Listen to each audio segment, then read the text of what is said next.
Baik, Assalamualaikum warahmatullahi wabarakatuh. Selamat sore buat semuanya.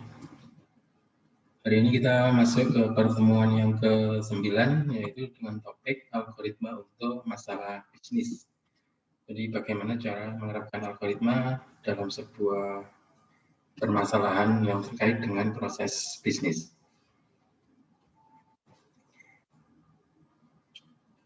Oke, ada beberapa pokok bahasan di sini. Yang pertama ada struktur program, kemudian ada struktur chart, kemudian yang ketiga membuat laporan dengan page break, kemudian yang keempat adalah contoh penyelesaiannya menggunakan algoritma.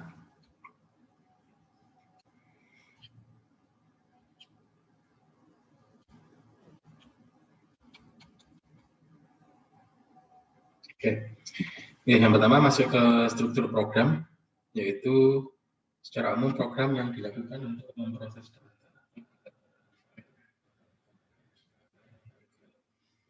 Jadi ada struktur program itu ada sebuah program nanti yang membaca sebuah file. Jadi istilahnya filenya bersifat eksternal. Filenya bisa dalam bentuk file teks, bisa dalam bentuk file data, atau yang lebih itu untuk umumnya, untuk strukturnya ada sub di sini, berarti dia merupakan sebuah prosedur atau sebuah function. Jadi sub proses record, jadi keywordnya adalah sub, kemudian nama prosedurnya adalah proses record. Di membaca data yang sudah direkam istilahnya. Jadi direkamnya dalam bentuk teks atau dalam bentuk data tulis.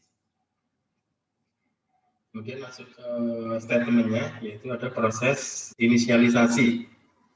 Jadi ada proses pemberian nilai awal. Contohnya misalkan halamannya di-set dengan 1, total jumlah halamannya di-set 25 misalkan seperti itu. Nah, itu adalah sebuah proses inisialisasi, pemberian nilai awal. Dan tadi fungsinya dibuat apa? Nah, ketika dibaca nanti dia akan membaca halaman yang pertama dulu, misalkan seperti itu. Kemudian baca record pertama. Jadi dimulai dari awal, yang dibaca adalah record yang pertama terlebih dahulu. Nah, record tersebut terletak dalam sebuah baris, baik berjumlah 1 atau lebih atau banyak. Jadi record tersusun dalam kumpulan baris. Setelah baca record pertama, kemudian menggunakan struktur looping do while. Jadi do while not AOF. Kerjakan selama not AOF. AOF itu apa? AOF adalah end of file. Jadi kalau ada 5 baris data, nah di paling akhir setelahnya baris yang kelima itu ada yang namanya AOF atau end of file. Jadi kalau di Excel itu ditandai dengan tanda bintang, diakses. Jadi setelah ada garis recordnya, kemudian yang terakhir, paling akhir sendiri adalah AOF. Yang awal sendiri namanya AOF. Jadi begin of file sama end of file. Jadi programnya artinya adalah do while not AOF. Kerjakan selama tidak end of file. Artinya kerjakan selama anak panahnya, jadi anak panah yang untuk menunjuk baris itu tidak sampai pada end of file. Berarti ada recordnya. Nah, yang dikerjakan apa? Proses record ini jadi diproses recordingnya, kemudian dibaca. Jadi proses record ini itu diambil datanya, misalkan baris yang pertama, kemudian diproses, entah untuk proses apa, tergantung sesuai kebutuhan. Kemudian baca next record, berarti membaca record yang kedua. Misalkan datanya ada 3. Nah, berputar lagi karena belum sampai end of file, not end of file. Kemudian dia masuk ke record yang kedua. Proses record ini dibaca lagi, baca next record. Baca record yang ketiga. Selama tidak end of file, karena belum end of file, jadi proses record ini diproses data yang ketiga. Kemudian baca next record. Nah, setelah 3 apa? Dia masuk ke anak panah yang bertanda bintang. Artinya dia end of file. Dicek lagi. Apakah dia end of file? Iya. Ya sudah selesai. Karena prosesnya akan membaca ketika tidak end of file. Ketika sudah end of file, selesai. Baru masuk ke sub proses final. Finalisasi tahap akhir dari pembacaan sebuah file itu mau digunakan untuk apa. Oke, itu untuk struktur program. Berikutnya struktur chart. Algoritma di atas digambarkan dengan struktur chart berikut. Jadi dari struktur program yang di awal tadi, kemudian dibagi-bagi lagi menjadi modul.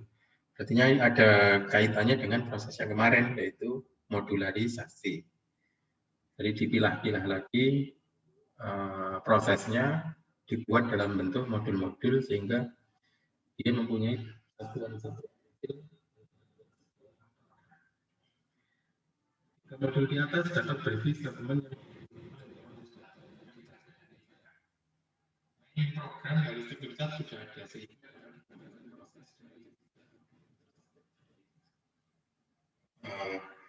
dikembangkan. Modulnya itu ada proses inisialisasi, jadi ada modul tersendiri. Kemudian proses record ini, jadi prosesnya tadi dia punya modul sendiri. Kemudian proses finalisasinya juga punya modul sendiri. Nah, ketika 3 modul ini digabungkan menjadi satu, nah itu digunakan untuk membaca data file dan memproses file yang tadi.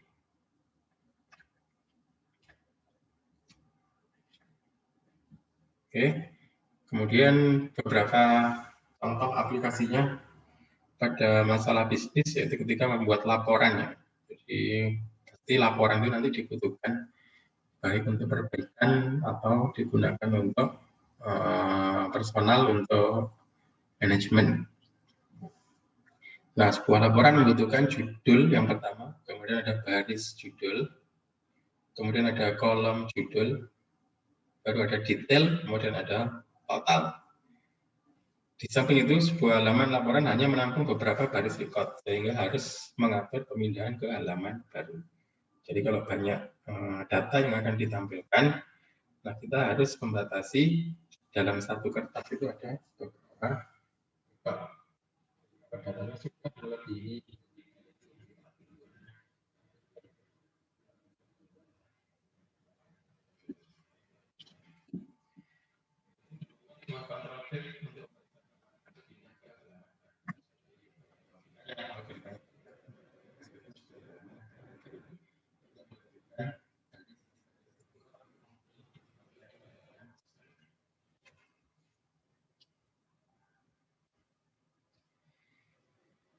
Di membuat laporan dengan text-based ada 2 jenis. Yang pertama ada single level, kemudian yang kedua ada multiple level. Ini kalau contoh laporan multi level, jadi kondisi untuk melakukan page break-nya itu berdasarkan lebih dari satu kategori. Ini ada kategori berdasarkan sales, kemudian ada yang berdasarkan departemen. Jadi ada beberapa kondisi, makanya disebut sebagai multi level. Nah, kalau single level itu pemberhentian dalam logika program, berhenti atau mengulang untuk mencetak judul baru berdasarkan nilai sebuah variabel. Jadi kondisinya hanya satu yang ada di sini, berdasarkan nama di sini. Nah, dia akan melakukan pemindahan baris baru dari record baru di sini.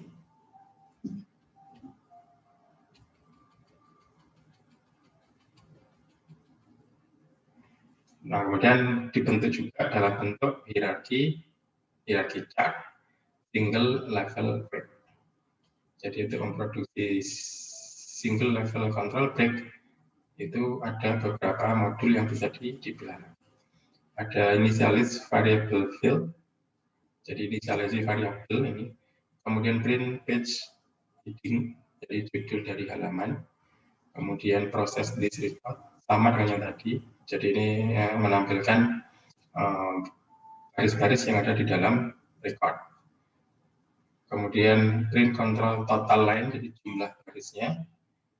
Kemudian print report total, jadi keseluruhan total dari apa yang mau dihasilkan di dalam report tersebut. Yang untuk record masing-masingnya itu bisa dibagi lagi menjadi ada detailnya, kemudian ada akumulasi total, kemudian ada reset control total.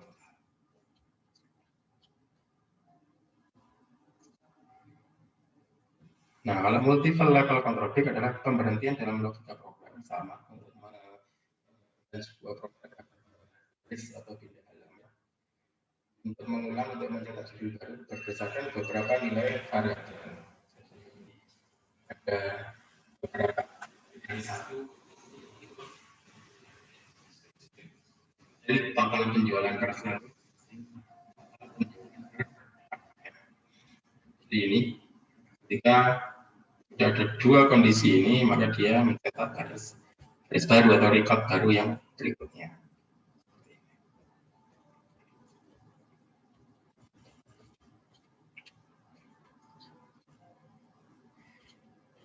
Nah, ini sama. Jadi hierarki chart multiple level juga bisa.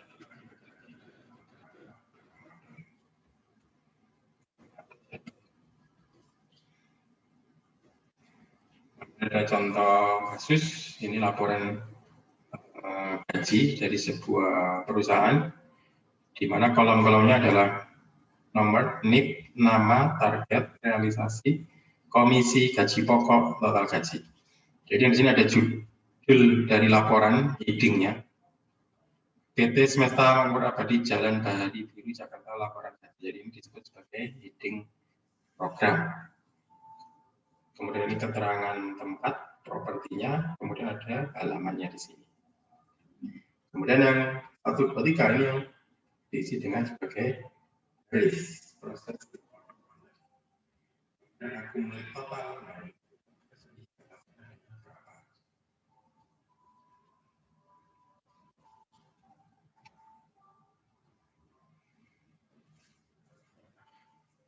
Di contoh kasus yang tadi dibuat sebuah hierarki chart. Nah, sebenarnya judulnya salah nih, bukan laporan penyewaan.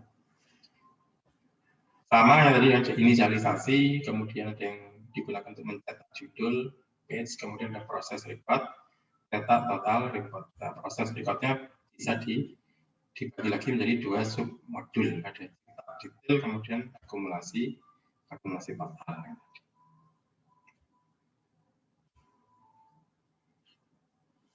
Nah, untuk algoritma pemecahannya sendiri ada laporan penyewaan, berarti ini sebuah judul algoritmanya. Kemudian ada proses inisialisasi, kemudian ada proses cetak judul, jadi dia submodul tersendiri yang terpisah. Kemudian baca record pertama, sama menggunakan looping do while not EOF, jadi selama tidak NOVEL. Kemudian ada pengecekan dulu, jika barisnya lebih dari 30 maka cetak judul, berarti diulang lagi cetak judulnya. Ini otomatis untuk memindah ke halaman baru. Jadi jika artinya baris yang dicetak hanya 29 baris, mulai dari baris pertama sampai 30 baris. Mulai dari baris pertama sampai baris 30. Ketika sudah lebih dari 30, 31, berarti dia mencetak judul lagi di tiap-tiap kertas. Kemudian barisnya dikembalikan lagi jadi 0. Setelah ada pengecekan, kemudian baru ada proses record, jadi dia membaca record satu persatu, karena ada di sini proses berikutnya adalah baca record selanjutnya, jadi dibaca satu persatu. Nah, yang terakhir setelah looping selesai baru dicetak total record. Total akumulasi gajinya berapa, nah itu cetak total record, yang dibuat dalam sebuah modul tersendiri.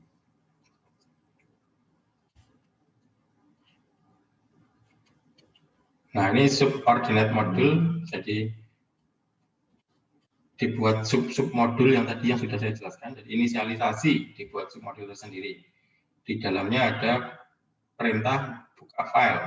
Jadi file txt-nya atau file database-nya di-open. Kemudian variabel total diisi 0, halaman diisi 0, baris diisi 0. Kemudian selesai N. Kemudian cetak judul. Jadi halaman sama dengan halaman plus 1 supaya dia mencetak di setiap halaman baru. Kemudian cetak PT Semesta Abadi, cetak Jalan Bahari Biru. Nah, ini kan termasuk page heading ya. Jadi dia dicetak di awal, paling awal. Jadi cetak judulnya itu adalah ya ini, keterangan tentang perusahaannya. Cetak nomor NIP, nama, target, realisasi, komisi, gaji, pokok, total gaji. Nah, ini yang dicetak kolom yang ada di tabel yang di atas tadi. Nah, ini nomor NIP, nama, target, realisasi, komisi, gaji, pokok, total gaji. Itu juga termasuk cetak judul. Kenapa? Karena dia dicetak satu kali di dalam satu halaman. Nah, kalau recordnya dia akan dicetak, kita tidak tahu jumlahnya berapa. Sesuai dengan batas setting kita. Kalau mau dicetak 30 ya dia akan mencetak 30. Tapi tidak selalu 30, karena kalau recordnya kurang dari 30 ya dia mencetak mulai dari 1 misalkan sampai 25 misalkan. Jadi ini tidak tentu. Makanya dia dimasukkan dalam sebuah proses record, pembacaan record di hierarki chart yang tadi.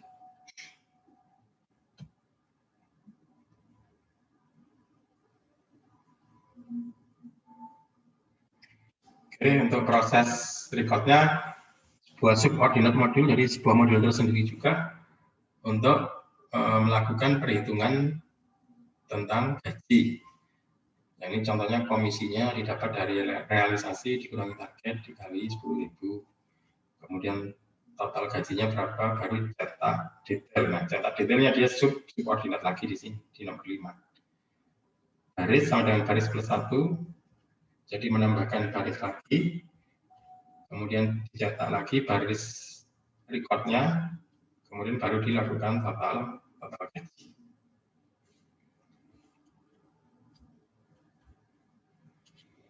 Nah, ini untuk yang akumulasi total. Untuk mencari total yang nilai total yang di sisi kanan, jadi total gaji karyawannya seperti berapa jumlahnya. Kemudian baru ada cetak total report. Nah, ketika cetak total report, karena sudah dicetak reportnya harus ada tutup file. Jadi supaya menghemat ruang memori, nah file tersebut harus di-close. Nah, itu contoh dari subordinate model. Oke, berikutnya langsung ke tugas. Jadi sudah saya buat file attachment tadi di tugasnya di e-learning, silakan di-download kemudian dipelajari. Kemudian jangan lupa dikerjakan. Dengan sudut dan flipchart.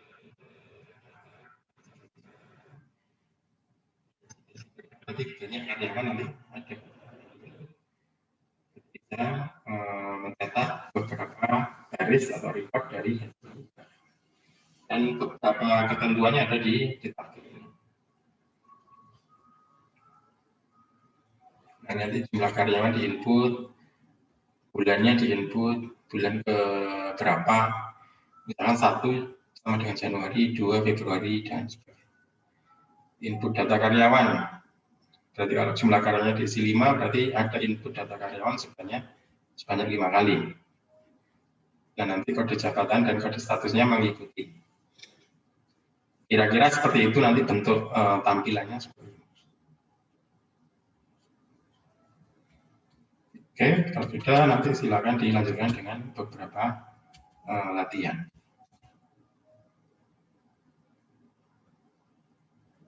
Soal latihan. Oke, mungkin itu dari saya. Saya akhiri. Assalamualaikum warahmatullahi wabarakatuh.